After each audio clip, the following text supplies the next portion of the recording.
Bueno, a modo de introducción, y por ahí un dato gracioso, yo tenía 20 años cuando Filipe Melo, que es un portugués que estaba con proyectos de hacer una película, él había hecho un corto con un argentino, había hecho un corto y gracias a ese corto viaja a Argentina y acá conoce a Pablo Parés, que es uno de los integrantes de Farsa, un médico ahí. Él hace un corto y acá gana un premio en el Festival de Mar del Plata y a través de eso le da ganas de hacer una película en homenaje a los 80s, que después se puso muy de moda eso, pero en aquel momento, hace ya casi 12 años, era como algo bastante nuevo. A todas las películas, un poco como es Super 8, a todos los clichés de los 80s. Y en el armado de la carpeta de pitch me contactan a mí, que yo era un siome de 20 años que recién estaba saliendo de la facultad, empezando a trabajar en teatro y en cine, pero que dibujaba un poco, bastante mal. Y bueno, hicimos como una carpeta de pitch con formato historieta. Quedó ahí, la película nunca se pudo hacer por presupuesto y 4 años después o 5 años después, Filipe me vuelve a hablar con la idea de hacer una historieta de toda la película. Y el dato por ahí gracioso de eso es que el proyecto estaba totalmente encarpetado y no se podía ya como hacer la película, era imposible de filmar. Y es interesante porque se le ocurrió a Filipe porque habíamos hecho una historieta originalmente para presentar la carpeta de la película para conseguir presupuesto. Y tal vez si no, nunca se hubiese movido ese guión y hubiese quedado encarpetado ahí como muchos proyectos que todos tenemos que por ahí no fueron el momento indicado y uno los liquida.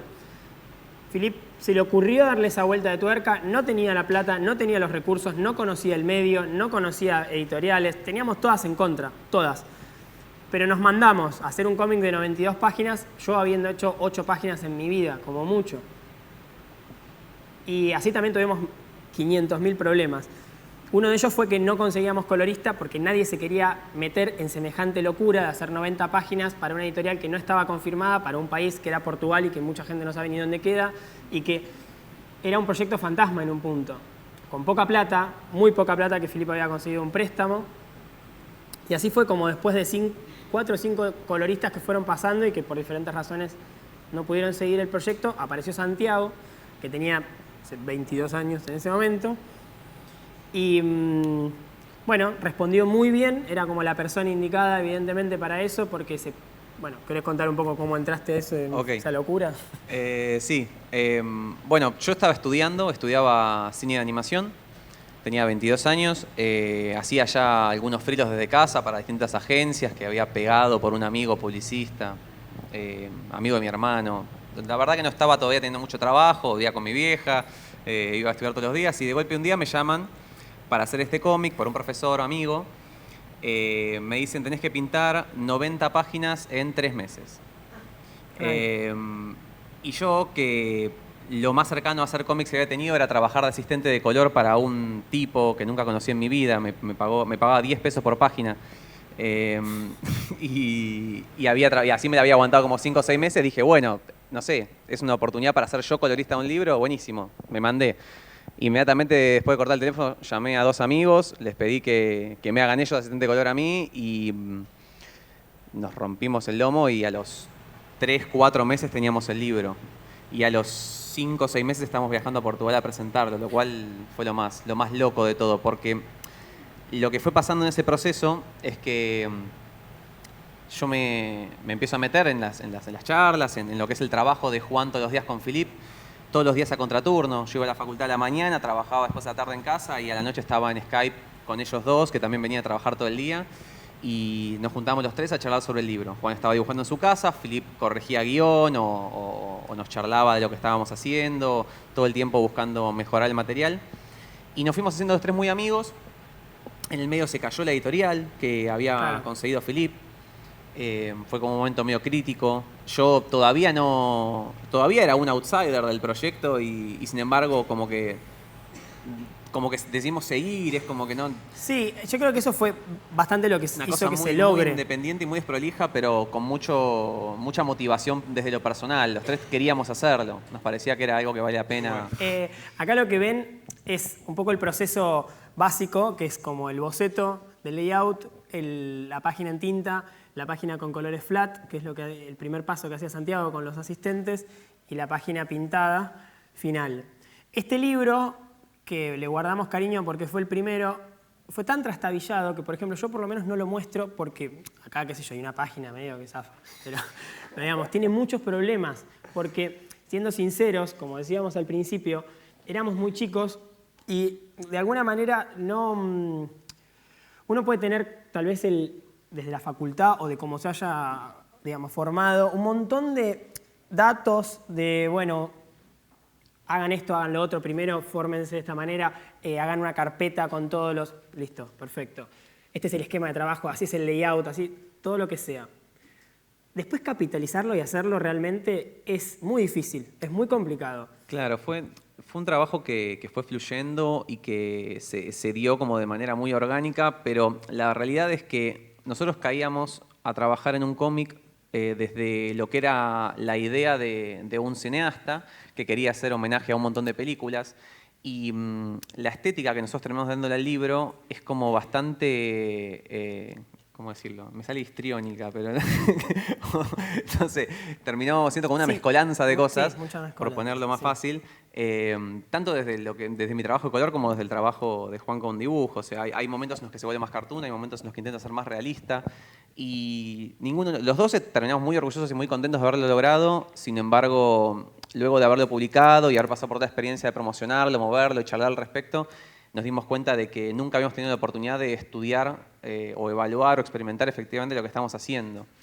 Sí, es loco porque a pesar de que éramos chicos ya habíamos laburado, los dos empezamos a laburar muy pibes y teníamos cierta experiencia en lo que es digamos, uno puede aplicar por ahí la experiencia laboral a diferentes formatos, pero es distinto. Yo vengo del palo del cine y hay una cosa muy concreta con las películas que es que cuando están hechas y quedan así para siempre y lo que no corregiste no lo puedes corregir nunca más. Sin embargo, yo tenía esa experiencia y con el libro no lo capitalicé de la misma manera. Y me pasó exactamente lo mismo. Digamos, la primera enseñanza que a mí me quedó y que yo la digo cada vez que hablo con alguien es, yo recibí el libro y era muy fuerte ver, ok, tu primer libro publicado, y sin embargo, y era todo muy loco y todo muy lindo, pero abrí el libro y empecé a ver errores que dije, o sea, ¿qué estaba pensando en el momento en el que dejé pasar esto, que lo vi, porque me lo acordaba, y que ahora está editado y está así, no lo voy a cambiar nunca más en mi vida? Entonces, tal vez la enseñanza primera que me quedó no es, bueno, te tenés que volver loco no, pero sí por lo menos tomar la decisión y decir, bueno, yo soy consciente de que esto lo dejo así. Claro, quédate en paz con eso. Está bien, o no, y lo cambio, y me quedo 6 horas más laburando, o lo que sea necesario para cambiarlo, pero sí tomar la decisión y decir, listo, esto lo estoy decidiendo, porque esto va a quedar así. Es un documento que queda así y que todo el mundo lo va a ver así. Así sean 5 personas o 30.000 los que lo vean. A lo que iba un poco y lo que contaba Santiago con esto de cómo organizar el trabajo es que, por ejemplo, este libro no tuvo diseño de personajes. No tuvo, o sea, no. Los personajes se fueron haciendo un poquito, dibujando previamente, pero de una manera muy caótica. Aprender del error fue como un paso enorme. Tanto que el segundo libro, que lo empezamos a armar un poco en Portugal, en el primer viaje que hicimos a presentarlo, ya lo encaramos totalmente de otra manera. Por ahí le buscamos una vuelta un poco más, rediseñamos los personajes un poquito, hicimos unos giros, planteamos a los personajes en diferentes situaciones, como para verlos en diferentes ángulos, y no que encontrarnos con eso en el momento en el que lo estábamos dibujando. Es una locura. Pero claro, bueno. Luego de haber publicado el primer libro nos dimos cuenta de que esto era algo real, no era una especie de idilio el que teníamos de que podíamos hacer un cómic. Habíamos hecho un cómic y dijimos, bueno, si vamos a hacer otro cómic, esta vez hagámoslo bien, a sabiendas de que esta vez lo vamos a dar de vuelta en nuestras manos y no vamos a poder cambiarlo, tenemos que estar orgullosos de lo que hicimos. Entonces nos pusimos a trabajar en serio, viendo entre los dos esta vez, con tiempo, qué estilo queríamos hacer. Y también haciendo como un post-mortem de lo que había sido el proyecto anterior, viendo qué nos había salido bien, qué nos había salido mal. Y lo que ocurrió en el proceso fue que tuvimos un bache de algún tiempo, creo que fueron como unos 6 meses que estuvimos sin avanzar en el libro porque no teníamos todavía el guión 100% cerrado desde el lado de Philip. Cuando con Juan, bueno, Juan en realidad un día viene y dice, che, ¿y qué tal si hacemos algo con el cómic, alguna otra cosa, un corto, una peli? ¿Qué tal si hacemos quizás alguna aplicación? Yo ya venía trabajando con los chicos de Ocam y Juan también los conoce, es amigo. Y un día nos juntamos a charlar con Ocam y dimos vueltas por 20.000 estilos de aplicaciones o juegos que podríamos haber querido hacer, pero como nosotros ya desde el inicio teníamos una fuerte inspiración en las aventuras gráficas viejas, porque son como parte de todo ese imaginario de los 80s, dijimos, ¿por qué no hacer una aventura gráfica de Doc Mendoza y Pizza Boy? Y ahí fue que encaramos el proyecto de hacer un prototipo de esta aventura gráfica para que Occam lo pueda llevar a diferentes festivales, a diferentes convenciones y poder buscar alguna compañía, algún publisher que pueda poner dinero para publicarlo y distribuirlo y promocionarlo. Y esta fue la primera vez que nos encontramos con el desafío de empezar a diseñar los personajes, hacer las planillas de personajes, empezar a preguntarnos cómo se ven en todas sus expresiones, en todas sus vistas, y casarnos con ese modelo y nunca más modificarlo y hacerlo como parte de lo que sería la Biblia luego de esta propiedad intelectual. La historia, resumiéndolo mucho, es, como le decía, un gran homenaje a las historias de los 80, donde hay digamos, el camino del héroe muy claro, un personaje que no tiene nada que ver con nada y que es tomado por una circunstancia ajena a él, es llevado a algo que después, digamos, lo obliga a hacer el camino del héroe, lo obliga a encontrarse con un montón de obstáculos y por eso, gracias a eso, hace un crecimiento en su vida personal y para otro fin clásico. O es un loser que quiere conquistar a una chica y al final lo conquista gracias a haber salvado el mundo, o alguna de esas cosas como muy clásicas de las aventuras de los 80. En este caso, nuestra protagonista es Pizza Boy, que tiene un nombre, pero todo el mundo le dice Pizza Boy porque es un pizzero que le roba su moto a un ser raro, que él lo ve y se lo describe a su amigo nerd como parecía un bicho, como una gárgola, algo raro, y el tipo le dice, sí, debía ser una gárgola, anda tipo a hablar con este tipo que es un investigador del oculto, lo buscan por la guía. Y ahí aparece Doc Mendoza, que es un tipo venido a menos, que hace 50 años era un gran investigador del oculto, pero ahora es un gordo que está dejado de estar, que tiene un asistente, que es una nena de 6 o 8 años, 6 años, que en realidad tiene 6.000, porque es un demonio que quedó mal. En una vez hicieron un exorcismo que salió mal y quedó atrapado en el cuerpo de una nena. Entonces es una nena bravísima que se la pasa fumando, que no habla nunca y que es, digamos, como despiadada. Y estos dos, como antihéroes, salen a buscar esa moto por 50 euros, que es lo que le puede pagar este tipo. Y en eso, en este chiste del cliché, descubren que hay toda una organización nazi zombie digamos, bajo el piso de Lisboa, que están ahí hace 50 años escondidos después de la Segunda Guerra, tratando de hacer un ejército nuevo de soldados, zombies y qué sé yo, todo un delirio. En medio de este viaje ellos, digamos, Doc Mendoza le cuenta a Pizza Boy que Lisboa es el lugar donde todos los monstruos de todas nuestras historias infantiles realmente existen, y todos ellos viven en Lisboa refugiados en un submundo, digamos, que tiene un bar, tiene todo como una especie de espacio para ellos y que tiene una cantidad de reglas. Y él es como el que media. Digamos, él es el que dice, bueno, ustedes no pueden salir, cuida a los humanos de los monstruos y a los monstruos de los humanos, de alguna manera. Este es como digamos... No te olvides de la gárgola que... No me olvido de la gárgola, que es el chiste incluso acá, como que tipo nadie se acordó de la gárgola. La gárgola es digamos, el objeto de conflicto que arma todo el quilombo, que es el que le roba la moto y por el cual se conocen. Acá está la cabeza, porque el protagonista le arranca la cabeza en una pelea y el tipo se regenera. Entonces siempre, por alguna vuelta, siempre en las historietas, al tipo le terminan arrancando la cabeza y queda solo la cabeza. Y es un personaje bastante idiota, pero muy clásico de esas historias, que es como el que hace los chistes, el que hace comentarios desubicados, el que no aporta nada más que humor y por ahí tira un highlight, que es lo que organiza todo. Sí, de hecho no lo quieren, pero siempre hay una excusa por la cual lo necesitan, no se lo encuentran. Claro, exactamente. De alguna manera este es el piso de la historia, y en cada historieta, incluso en la aventura gráfica, en los cortos, en todo eso que se fue haciendo, estos personajes se ven obligados, de alguna manera, a salvar el mundo, un poco a su pesar, porque entre sí, digamos, se van como complementando. Está el humano, que es un poco inútil, pero que es el que tiene sentido común. Está el investigador del oculto, que es este gordo, que le importa todo poco, pero bueno, va. Está la asistente, que es un demonio, que no hace nada, pero cada tanto es el único que puede nivelar. Y la gárgola, que no hace nada más que chistes. Y John Landis, cuando recibió impreso el primer libro, le gustó, le pareció gracioso y se lo mostró a su amigo Mike Richardson, que es el dueño de Dark Horse Comics. Y al tipo le gustó el libro y nos invita a participar de una revista tipo antología que se llama Dark Horse Presents, para que hagamos 4 historias cortitas de Doc Mendoza. 4 episodios cortitos de Doc Mendoza. Lo que terminamos haciendo fue una historia contando el origen de este código que mantiene a los monstruos a raya de los humanos y cómo Doc Mendoza llegó a ser el protector de este código y cómo llega a donde está hoy en día, ¿no? A ser un investigador del oculto en Lisboa. Tal vez si nosotros íbamos a Dark Horse no pasaba nada y de hecho pasó así porque John Landis nos pasó el mail de Dark Horse, el oficial, lo mandamos, no nos contestaron nunca hasta que él mandó un mail diciendo, che, te mandaron un mail. Ah, sí, al otro día todo se esclareció. Ahora, Philip y John Landis se conocen un poco a propósito del libro, digamos. Philip le va a hablar para ver si puede conseguir que le haga el prefacio.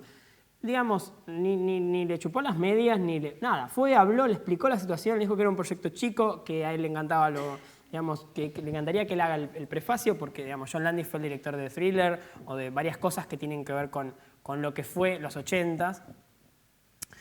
Y él lo hizo de buena fe, y así también Philip consiguió, digamos, prólogo de George Romero, que bueno, es un poco el padre de las películas de zombies y de Top Hooper. Y, digamos, acá el punto es, más allá de lo que puede ser lo lindo de tener un prefacio de una persona que es como internacionalmente conocida en el género y todo eso, hay algo que cabe resaltar, que es que Philip se movió siempre mucho para este proyecto. Así como nosotros invertimos muchísimo tiempo a contraturno, no dormimos, digamos, hicimos mucho esfuerzo en todo lo que hicimos por este libro, a riesgo de que todo saliera mal, Philip también y muchísimo. Y este tipo de cosas van dando digamos, su resultado. Una cosa que pasó, por ejemplo, a partir del libro 2 es que yo admito mis limitaciones para el dibujo, no es mi medio principal de trabajo, y había diseños de personajes o determinadas cosas que yo sabía que Santiago las iba a resolver mejor porque él es mucho más dúctil en eso. Entonces él, por ejemplo, diseñaba algunos personajes que iban más por otro lado, entonces los ponía en pose y yo los aplicaba. Había cosas que hacíamos entre los dos de cómo organizamos la estética de esto, cómo vamos con la paleta de color de toda esta secuencia. Esto lo hacemos blanco y negro para que quede mejor y también para que entre en tiempo de producción, que no es menor. Cómo reutilizar fondos, que por ahí era una necesidad para, no sé, porque el tiempo no nos daba, porque todo este trabajo siempre fue hecho a contraturno. Y si lo ven, digamos, tal vez es un poco mucha información junta, pero realmente la evolución del dibujo y del color es bastante clara. Y ya les digo, tal vez el tiempo incluso era menor en cada libro. El primer libro fue un poco apretado, pero tuvimos 1 año y pico. En el tercero tuvimos menos tiempo. Bueno, para el tercer libro, lo que ocurrió también es que ya también habíamos tenido un aprendizaje desde el lado de la promoción y le dimos como muchísimo valor ya a eso, un poquito ya haciéndonos cargo también de que el libro tenía ya su audiencia y que podíamos explotarlo mucho más. Y empezamos a preparar 2 trailers para la promoción del tercer libro. Uno fue este, que lo hizo Philip por su lado, en Portugal, y otro lo hicimos nosotros acá en Argentina con un equipo de artistas argentinos que Juan había conocido en la película de Meteor. Esta idea la desarrolló Philip, que es un falso reportero. Bueno, lo que es interesante rescatar de este video que hizo Philip es que este falso reportaje está hecho por un presentador que es un presentador real muy conocido de Portugal, como una especie de Santo Biasati. Y la gráfica de toda la nota es muy similar al programa donde trabaja el tipo. Y este video lo lanzaron al público en un programa de sábado a la noche, como una especie de Conan O'Brien portugués muy conocido, sin aviso. O sea, como una especie de corte de noticias. Claro, como lo como una especie de Orson Welles. Claro, como la Guerra de los Mundos de Orson Welles. Un poco el mismo, el recurso fue lo mismo, lo pensamos así, de hecho, fue si tratemos de que entre en un corte comercial y que quien lo agarre, lo agarre. Entonces fue, bueno, vayamos al grano, que haya 2 o 3 planos buenos de las arañas y que el resto sea relleno, realista y donde no se extrañe, qué pobre que quedó. No. Tenemos 3 tiros, que sean 3 planos de arañas postproducidas, el resto que sea relleno. Listo. Así fue que fue tomando más formato. Al principio era más narrativo, no era tan una noticia. Era como un cortito de 2 minutos de una invasión. Acá fue como, listo, hagamos esto. Con 3 fue una jornada de rodaje nada más. Y después nosotros cuando llegamos allá dimos una mano digamos, como en el cierre de imagen y de postproducción. El dato gracioso, acá creo que se fue el audio. Ahí está. El dato gracioso es que En un día este video hizo 1 millón y pico de visitas en YouTube porque se empezó a viralizar. Y al señor le dijeron que le iban a sacar la licencia de periodista porque no podía haber hecho esto, porque nadie creía aparte que sea gratis. Como que, bueno, si tiene 1 millón de visitas le deben haber pagado. Claro. Con lo cual en el segundo corto, que los vamos a pasar uno atrás del otro, no va a aparecer él, pero tenía que aparecer, con lo cual en Portugal, que nosotros ya estábamos, tuvimos que hacer una edición como urgente y quedó como raro el corto porque él no está más en una tele que tendría que aparecer. El proyecto de convertirlo en 3D era todo un tema. Lo que es particular de este corto es que también era un poco el producto vidriera de un estudio emergente que había y tenía que tener production value con los 2 pesos que teníamos en el momento. Entonces también era trabajar el story, trabajar las ideas, toda la narrativa, pensando siempre en cómo también poder lucir la calidad de equipo técnico que teníamos y que de esa manera también se vea como algo de calidad dentro de lo que querés contar. En nuestro caso con Doc Mendoza tenemos pudimos establecer una vara de calidad para lo que es la estética que la venimos llevando. En el caso del 3D fue como abrirnos algo absolutamente nuevo. Luego seguimos siempre trabajando en 2D, pero fue como un desafío. Un desafío. Y acá lo que están viendo es el último paso que tuvo la IP, que fue este videojuego que originalmente en la época del proceso de Metegol, que fue cuando se hizo del Metegol la película, que yo estaba trabajando fijo ahí y cada uno estaba como con otra cosa y el cómic estaba un poco parado, el libro 2, fue que surgió a hacer la idea de un demo, que quedó un poco encarpetado y pasó lo mismo que con la película. O sea, se hizo un demo, salimos a venderlo lo más posible, no se pudo vender y quedó ahí. Y ya fue. 3 años. Pasaron 3 años, ese proyecto quedó un poco olvidado. Y Ocam, que es esta productora de videojuegos, donde Santiago es socio, es director de arte, tomaron la decisión de revivir ese proyecto que habíamos hecho con mucho esfuerzo, reajustarlo y hacer un Kickstarter y salir a venderlo desde otro lado. Un proyecto que también mucha gente había dicho, no, esto no se puede, no va a rendir. Claro, con Ocam lo llevamos a un montón de festivales de los más grandes, que eso es importantísimo saberlo. Los festivales, las convenciones que hagan en todo el mundo están muy al alcance de la mano, mucho más de lo que uno cree. Para la gente que se cree que las entradas valen fortunas y que hay que viajar y eso es inalcanzable, es una decisión, o sea, es ahorrar la plata y hacerlo. Y las entradas, tenemos organismos acá que nos ayudan con eso. Y si tu material es prometedor y si te ven con empeño y queriendo hacer las cosas bien, te van a ayudar. A nosotros siempre nos ayudaron y, bueno, no siempre, pero nos han ayudado muchísimo. Y con Doc lo que nos pasó fue que lo que le pasó a Ocam con Doc Mendoza fue que fue el proyecto que hizo que el estudio se conglomere, o sea, se forme un equipo alrededor de eso. Y luego durante esos 3 años que estuvo el proyecto encarpetado, y tratando de moverlo, Ocam siguió haciendo juegos. ¿Pero por qué? Porque gracias a Doc Mendoza, que era un producto que ya era mostrable y de mucha calidad, la gente empezó a confiar en el estudio y nos empezó a dar trabajo. De esa manera el estudio creció y todos aprendimos a hacer videojuegos. Y llegó un punto en el que nosotros siempre quisimos hacer productos propios, entonces estábamos viendo cómo poder dirigirnos a eso y dejar de hacer work for hire. Y dijimos, ¿por qué no retomar con Doc Mendoza? Los no por respuesta ya las teníamos todos, pero hablando con mucha gente, entre esos Tim Schafer, por ejemplo, que es como una especie de los padres de las aventuras gráficas, todo el mundo decía, pónganlo en Kickstarter, si es un proyecto que a la gente le va a gustar y las aventuras gráficas son como un nicho que está ahí medio dormido, que está buscando salir de vuelta. Nosotros ya veníamos charlando con mucha gente de la industria antes de lanzarlo, pero en el momento de lanzarlo igual fue un bardo conseguir gente que nos ayude a promocionarlo. Y como suele pasar en Kickstarter, los primeros 3 días ya teníamos la mitad del financiamiento. Y luego, que el proyecto tenía un margen de 1 mes, pasaron 20 días más y teníamos, no sé, $500 más. Se nos faltaba la mitad de la plata. Ocurrió que dimos un volantazo con la campaña, pidiendo algunas rewards diferentes, metiendo gente de la industria como invitada a mostrar esos rewards. Por ejemplo, ahí está John Landis como un extra en el juego, está Tim Schafer en un cuadro de fondo. Y la gente respondió muy bien a eso. Y lo que pasó al final, que fue muy interesante, que es algo que a veces pasa y a veces no pasa, es que la gente empezó a viralizar el proyecto muchísimo. O sea, sin que nosotros pidamos nada, la gente empezó a hacer boca en boca. Y gracias a eso, en las últimas 12 horas del proyecto juntamos $10.000, lo cual fue absurdo. Nosotros estamos decididos a no poner un peso en nuestro bolsillo, que es algo que mucha gente hace. Pone al final la última plata que queda para completar el funding. Y gracias a Dios terminamos con $31.000 sin poner un sope. Así que pudimos conseguir la plata y empezamos a producir el proyecto, a desarrollarlo. Y gracias a ese desarrollo fue que conseguimos contacto con un publisher alemán muy grande, que no puedo decir el nombre porque no me dejan, pero bueno, lo vamos a decir dentro de poquito, que es lo que nos va a permitir hacer un juego mucho más grande, con voice acting, con traducción a 5 idiomas, bueno, el voice acting va a estar en 2 idiomas, y con muchas más horas de gameplay sobre todo.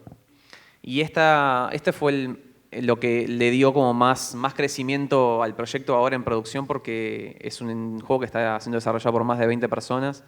Y es un poco lo que uno va aprendiendo con el proceso. Yo recién en estos últimos años pude capitalizar eso. ¿Dónde es necesario realmente relajar, digamos, la dirección de arte prolija y profesional? Tiene que ver con poder entregar un producto bien terminado y concreto. Para eso uno tiene que poder tener una mirada global del proyecto y para eso también, digamos, dejar en quien tiene que hacer ciertos detalles y no estar uno por ahí en un montón de cositas, pero que por ahí por eso se te escapan otras. Hay gente que está muy preparada para eso y por ahí es la decisión de uno y la confianza. Y ahí sí vuelvo a lo del principio de tal vez confiar demasiado donde no hay que confiar y sí ver dónde sí hay que confiar. Digamos, el juego terminó siendo una aventura gráfica un poco desde la producción por pensar, bueno, ¿qué podemos optimizar más? Porque si hacíamos un juego en 3D o hacíamos un juego que requería generar un montón de cosas de cero, bueno, tal vez no lo hubiésemos podido hacer. Tal vez hubiésemos empezado y no nos hubiese dado el cuero para poder terminarlo, el tiempo, no sé, lo que sea. Entonces fue como un poco analizar, bueno, ¿qué tenemos? Tenemos los personajes diseñados, ya los tenemos, digamos, con giros. Tenemos una cantidad de improntas de cómo pueden ser los fondos, que no estaban hechos, pero sí el camino. Y esto que dice Santi de las viñetas, era un poco eso, era como, bueno, lo que nosotros podemos sumarle al proyecto es esto. No sé si es lo mejor, pero sí es lo que nosotros podemos, es nuestro 100. Digamos, es donde más podemos aportar. Y eso en el proceso de un proyecto autogestionado es fundamental. Creo que lo que más podemos sacar en limpio de esta vuelta que dimos con esta charla y de esta exposición de este proyecto es que es como una sumatoria de cosas, de no saber que es imposible y mandarse, como esa frase de no sabía que fue imposible, fue y lo hizo. Y es un poco seguir con el mismo espíritu, de que uno la rema, hasta que, bueno, algún día se puede relajar un poco y el trabajo va a ser más ameno y va a poder sentarse a pensar mejor las cosas, pero por ahora sigue siendo todo con mucho arrojo y con mucho esfuerzo. Y este proyecto, tanto Juan como yo estamos trabajando muchísimo todavía a contraturno. Este proyecto está bueno para contarlo porque fue para nosotros también un marco de crecimiento para un montón de cosas. O sea, creo que los dos como que nos nutrimos tanto profesional como personalmente un montón con este proyecto desde lo que fue llevarlo a cabo a pesar de nuestras vidas. Sí, y el hecho de terminarlo, de Claro, cada uno de los proyectos tratar de terminarlo al costo que sea, porque esto que decía Santiago no es menor, el hecho de que se haya terminado ese demo, que por ahí no dio el resultado, a pesar de que 3 años, que nosotros queríamos, a pesar de que 3 años después se esté haciendo el juego, también al estudio le sirvió ese demo para conseguir otros trabajos internacionales, porque ese demo se movió. Uno nunca sabe en qué va a dar. Yo creo que algo que también es interesante de todo ese tipo de proyectos es que si uno puede ver lo que sí puede hacer y lo que sí puede terminar, el proyecto es más factible que se haga. Y siempre es mucho mejor un mal proyecto terminado que un buen proyecto en carpeta, que un buen proyecto en un cajón, porque buenos proyectos y buenas ideas en cajones tiene todo el mundo y hay en todos lados. Pero proyectos terminados, no. Una cosa, para mí un déficit muy grande en la educación respecto al cine, a la animación y a todo eso, es que uno estudia modelos muy diferentes a los que uno puede en principio tener. Entonces, la apuesta muchas veces es, bueno, vamos a tratar de imitar un formato. Yo me acuerdo en mi facultad de cine que era eso, era tratar de aplicar un formato que habíamos aprendido, no sé, de cómo se hizo Alien a un corto con 70 pesos y 4 cirujas que hacían lo que podían. Cómo capitalizar tu formato. Y eso que te dieron, encontrarle la vuelta para poder aplicarlo de esa manera. ¿Cuáles son mis limitaciones? ¿Qué es lo que yo no voy a poder hacer pero lo necesito? ¿Quién me puede dar una mano con eso? Porque tampoco es que uno tiene que... Hay vueltas que uno encuentra. Yo he conocido directores de arte que no saben dibujar, no saben, no pueden. Ese don no lo tuvieron o no le pusieron para ese lado, le pusieron a otra cosa. Y no por eso no pueden volcar la idea, la organización de un esquema claro, porque estás dirigiendo un equipo, claro para tu equipo y para la gente con la que estás hablando, a la que le estás vendiendo lo que querés hacer, con un formato que vos puedas entender y vos puedas defender. Me parece que es fundamental ese quiebre. Después lo vas capitalizando y podés con el tiempo tomar aquellos esquemas que te dieron. Pero al principio, creo que lo mejor es eso, es ir encontrando, y en este proyecto creo que fue muy claro para nosotros. Como les decíamos al principio, no es que al principio no hicimos nada, hicimos, solo que un formato rarísimo. Rarísimo. Y después fuimos encontrando el que a nosotros nos funcionaba. Muchas gracias.